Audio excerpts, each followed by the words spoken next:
1% for the Planet's a network of companies that give at least 1% of their sales to environmental causes. Started by Yvonne Chenard and Craig Matthews a few years ago, and it's grown into a global movement that's got companies of every shape and size you can imagine. Oh yeah. 6-7 years ago, we started a project to preserve and protect 5 miles of the Madison River with our 1% donations. This would be private property. It'd be essentially all developed into home sites, and anglers from around the world found out about it. And consequently, we were able to secure a conservation easement on basically 12,000 acres here, and this will forever be open to the public for fishing. And it wouldn't have been possible without people that stepped up to the plate and supported 1% members. I'm Yvon Chouinard, the owner of Patagonia. Number 1.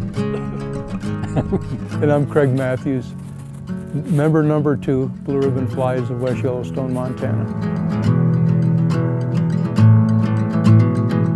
The Patagonia and Yvon Chenard's stamp on this thing meant a lot to us as far as its authenticity, and I think we've been believing in it ever since. Well, it's growing more than 1 member a day now.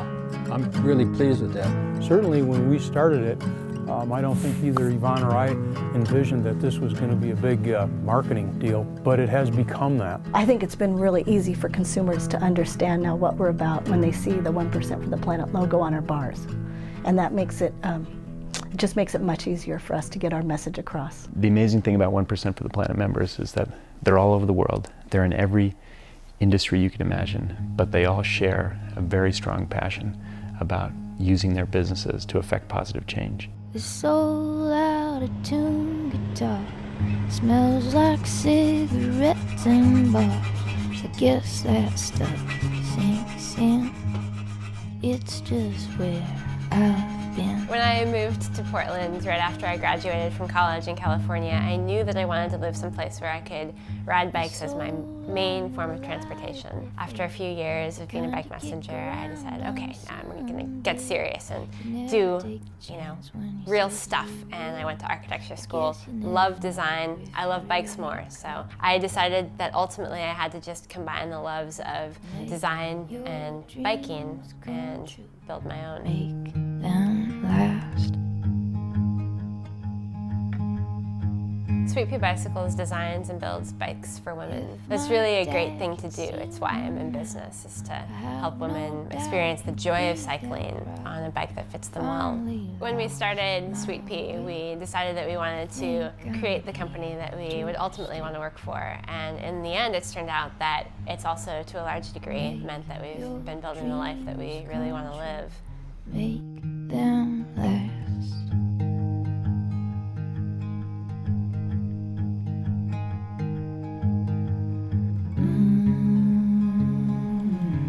Putting the 1% sticker on the bike is an important and sort of subtle detail. I guess it takes the place of a lot of bikes have a tubing sticker, and it tells what materials the bike are made of. And I feel like the 1% sticker does an equivalent thing for us in saying what this bike is made of on a different level, that it's made of concern and thoughtfulness, and whether or not the person who rides the bike ever really thinks too much about what it means that 1% of the sale goes to an environmental cause. For us, it reminds us what we're made of. My hope is that when a customer pulls out her bike from the garage in the morning or the basement, and maybe she sees the 1% sticker, and maybe she associates that with positive change in the world. This was written by a child. I think the small ones are as important as the big ones, because when I look at that list, I see a collective of people who are doing some pretty interesting things with their lives, and I want to be associated with people who are doing interesting things. That sort of intellectual vitality and willingness to step out and be a leader, that's important to me. That's good, clean fun. And the small ones, yeah, that's 1% of a small amount, but that's what they made. So take it, because that same guy may flip a record in sell millions, and he's still going to give you 1%.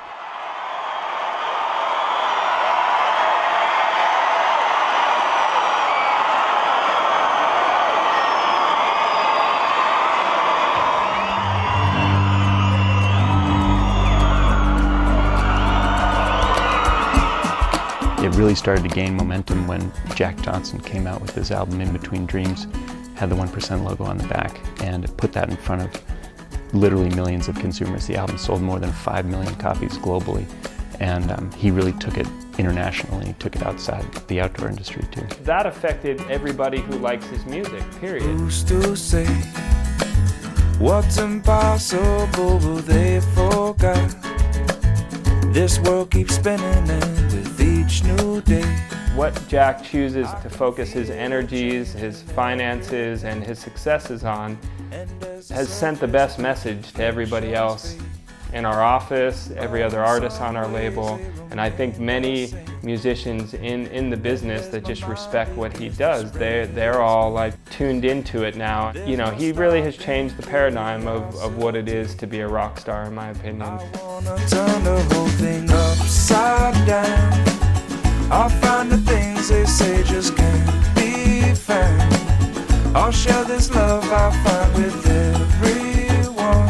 As his success grows, I think so does his feeling obligated to give back, you know, and I don't think a lot of people do that, and I think that's something I could be most proud of working for a guy like Jack and being friends with him, is to see how he's chosen to handle his successes. And you know, 1% of Jack is an incredible thing, you know, and I feel like that is a very legitimate, long-standing relationship that I think will be there as long as Jack is making music and putting out records.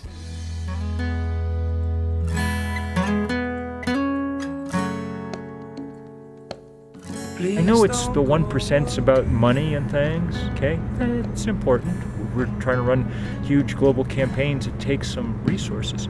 But the real spark is the commitment and involvement of companies on a much deeper level. When you look at the members of 1%, you see a lot of great brands, and it's clear that the people behind those brands are saying that 1% and investment in the environment are both important parts of their business model. Is this how it's supposed to be? How deep is that river? How deep is that river? I don't wanna know where it's coming from. Well, it started because of a trip to Belgium that our founder, Jeff Liebisch, took, and it has really evolved into a commitment to alternative transportation, and every bit as important, I think, to sort of celebrating that joyful experience that you have when you get on a bike. There's just something very kid-like about that experience, and it slows your world down, and you see your community at a more intimate level, and we're very interested in that kind of energy. We've built this incredible community of people who you walk in the doors at New Belgium and you just get this feeling that there's some magic, that people love being here, that we care deeply about our community. And oh, free beer, yeah, there is that. We like beer. Down in the cool of the day, stirred up the waters and began to play. Before he knew it, man was on the land with a thought in his head. I think that business can be an incredible catalyst for change, for the good of the environment. Those 1% businesses who donate serve as role models to other people to consider taking into account their environmental impact and celebrating the fact that as people in the business community, they really can make a difference by donating to the environment and banding together with a group of really great, like-minded companies to make change. All right.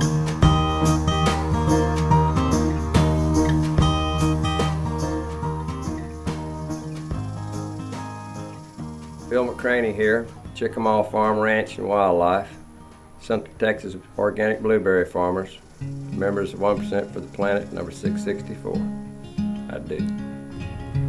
I'm amazed at how you have a way of running circles round the light of day. It's bliss to me. I mean, you get on that tractor and the whole world disappears. What's going on in your great big mind? Well, blueberries are good for you. They taste good and they'll grow here. They don't grow here great, but they grow. It's such a great experience when you can grow something that, honest to goodness, is so good and so good for you, and it makes people so happy. I mean, it's an exhilarating feeling. I mean, you can eat anything on this farm and it won't hurt you. It's all natural. But when these boys come out here to pick berries, not a berry hits the bucket. I mean, it's all hand to mouth, pretty much hand to mouth. And that's fine. I mean, at least they're out here picking. Beats me picking them for them. We give pamphlets out to everybody that picks, and we have a little sign, you know, and I mean, we're proud to be members.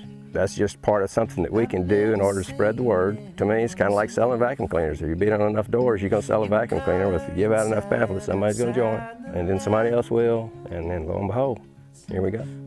It's just self-pride. I mean, it's pride in being a member of an organization that really gives a hoot about the world and the earth and the people and the animals and the fish and the critters in it. I think a lot of times if people know that there's a way that they can help, they will.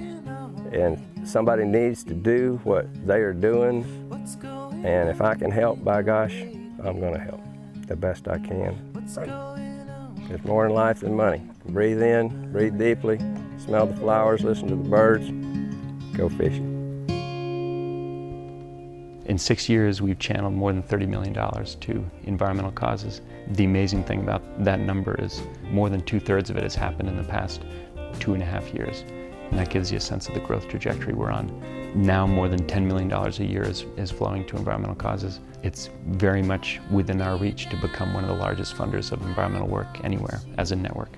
You're making a serious statement about your intention in the world, and I think it would be incredible if a company like Exxon would make that kind of serious statement. Come on, Exxon, get after it. Damn right. Yeah. I'm real proud. No, I think it's one of the best things I've ever done. It's a revolution, I think. And I'm really excited about the future. I wish we'd started it 20 years before, but what's done is done and we're going for it.